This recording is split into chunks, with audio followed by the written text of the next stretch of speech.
Last week, actually, while we were on air, I think Thursday or Wednesday, Defence Minister Andrew Little produced and released a review of our defence, and it looks like quite a major change. It basically says the world that New Zealand lives in and its place literally geographically in that world, the place hasn't changed, but the currents and the power plays in our part of the world have. And we need to tailor and change our defence force to recognise that. It also means we might have to spend some more money and almost be more offensive in our defence. I'm not an expert on this. I haven't read the full report, but I know someone who is. His name's Professor Robert Patman, and he joins us by video link now. Robert, lovely to see you again. Thank you for joining us this morning. Morning, Sean. Firstly, how major is this piece of work? When was the last time we did an assessment like this of our defence stance? Well, it's quite significant because the launch by Defence Minister Andrew Little of the defence statement, on Friday was accompanied by also two other documents, what was called the Force Design document, and also the first national security strategy released by this country. So there was, a whole series of documents released. And I think really the gist of what's been released, if you look at the three documents, is the statement that this country is being affected by several major trends. One is increasing great power competition. I think the implication here is between the United States and China. And the second thing is climate change, which is galloping along at a pace that even the experts seem to be underestimating. And this is having major effects for the security of many countries, including our Pacific Island neighbours. So I think there are two of the trends. I think the general focus was to try to alert New Zealanders that we can't just simply go on with the sort of defence and national security policies we had in the past. Another new threat on the horizon is cybersecurity and the threat of what the documents indicate as misinformation and disinformation. And liberal democracies which tolerate a range of views are particularly vulnerable to that. So I think there was very little in terms of specific commitments. It was more to do with the diagnostic side of things relating to defence and security rather than the prescriptive side of things. We understand that will follow.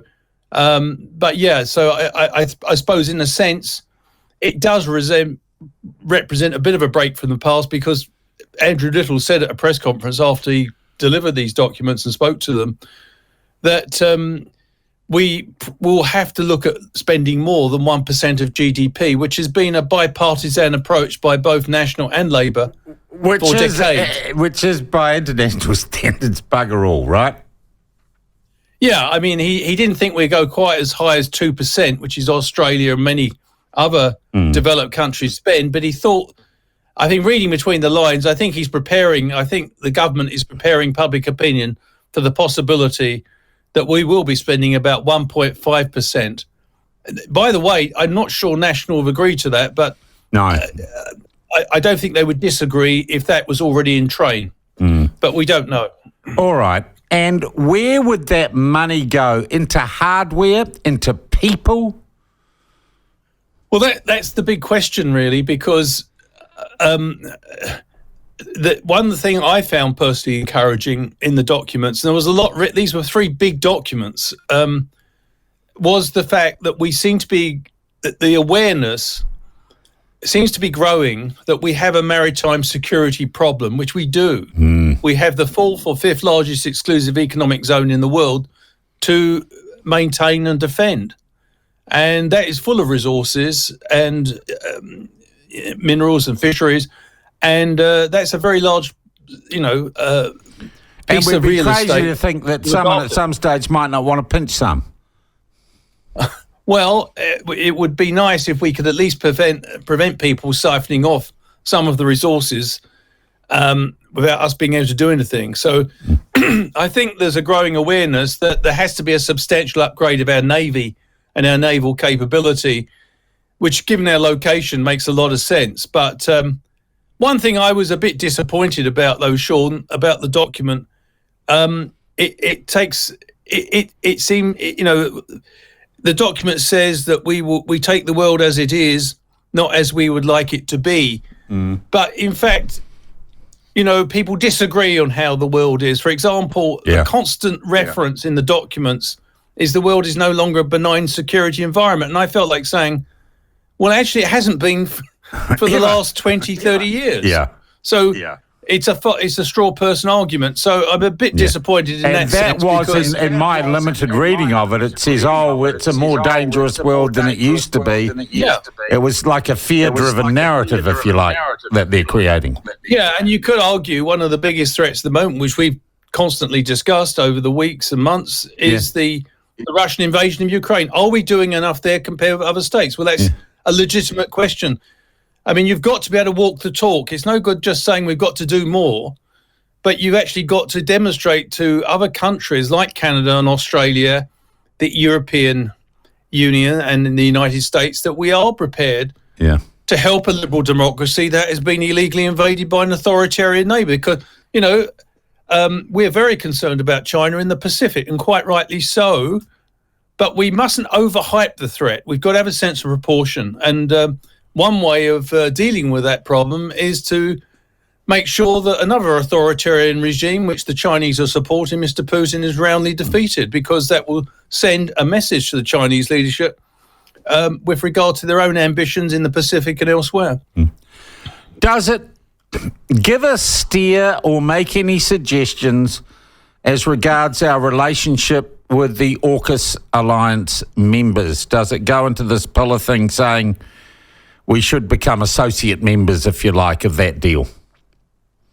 That's an interesting one. That's the other area where there's a lack of specific reference. I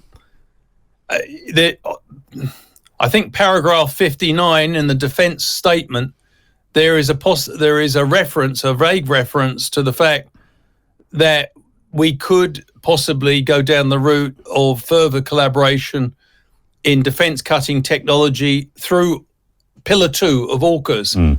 It doesn't actually commit us to it. It just says we may do that, or we could. Well, we already knew that. It was a possibility, and the government's been exploring it.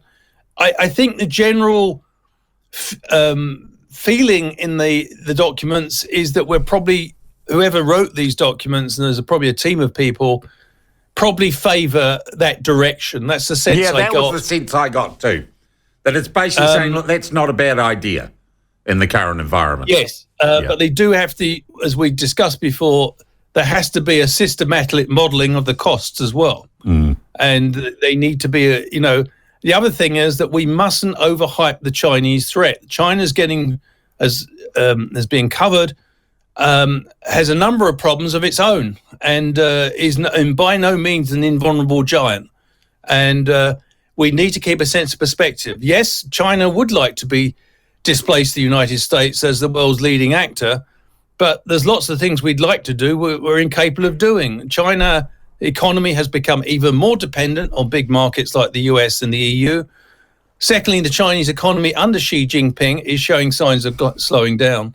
And thirdly, they haven't exactly got an exciting political system, a one-party state that excites the rest of the world in an increasingly interconnected world. So we need to have a sense of proportion. The feeling I got reading these documents is that the writers had bought in to the exaggerated US-centric view of China's threat, that China was sort of poised to displace Washington just over the horizon. Back to the old yellow peril days. Yeah, I mean, we can't be complacent. They definitely do have ambitions.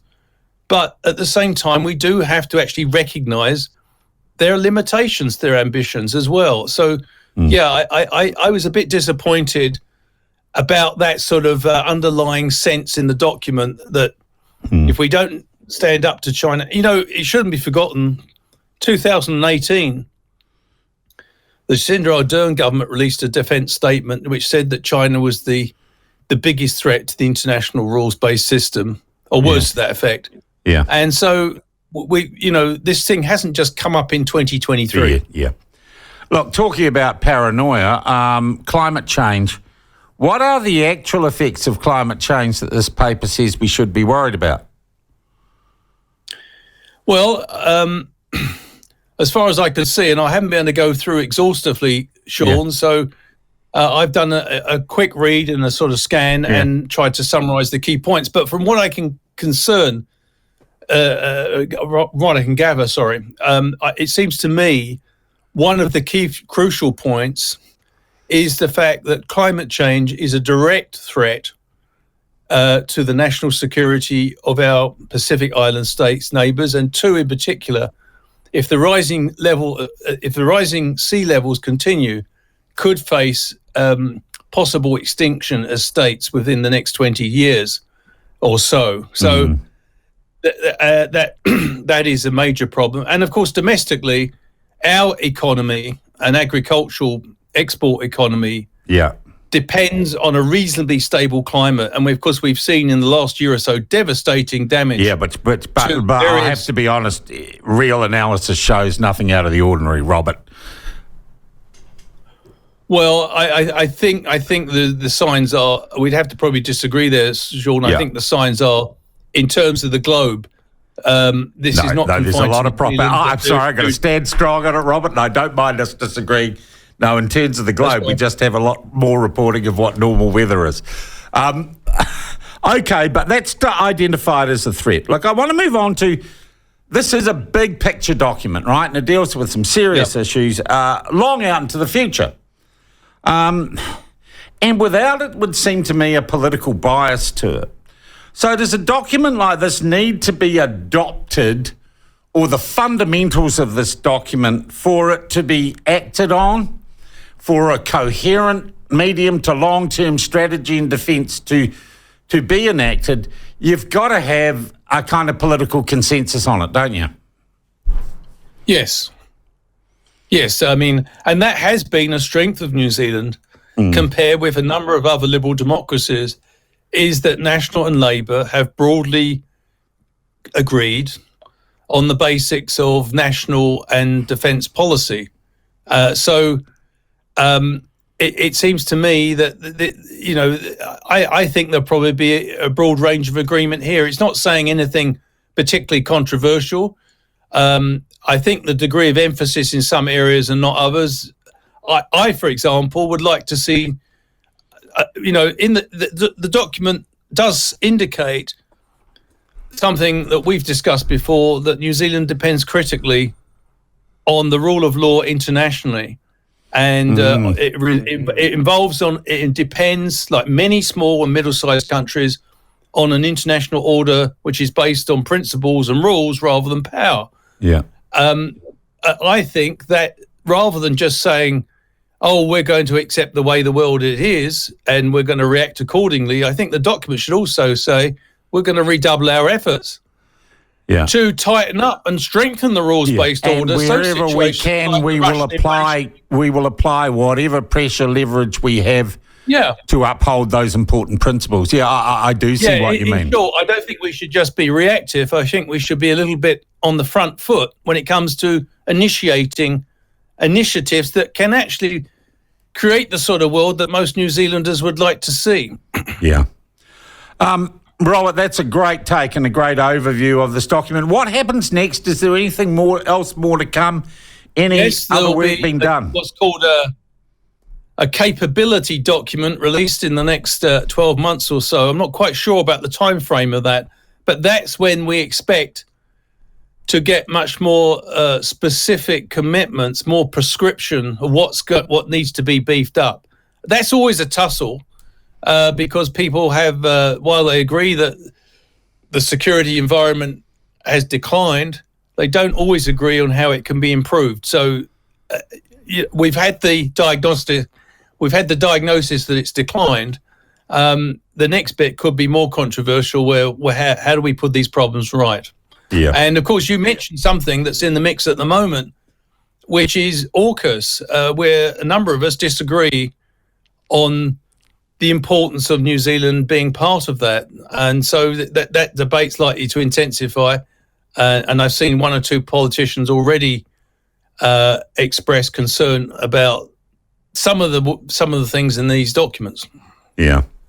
Robert, thanks so much for reading what I didn't have the time to, with probably certainly a more expert eye than I've got. We will watch developments. Thank you very much indeed for your time this morning. Thank you. Thanks. That is Professor Robert Patman, and there you go. So quite a hard look, a realistic look, but interesting. He suggests there's a bit of paranoia here about China, that the sky isn't about to fall, and we had a little bit of a Donnybrook there. I don't see any Pacific nations slipping under the ocean quicker than they were. Relatively small number of people to relocate if that were to be the case, but it's all largely paranoia about computer models, isn't it? And yes, we've had a few storms and floods this year. We always have storms and floods, and the world is not on fire. The world is not burning. There is weather, and there always has been.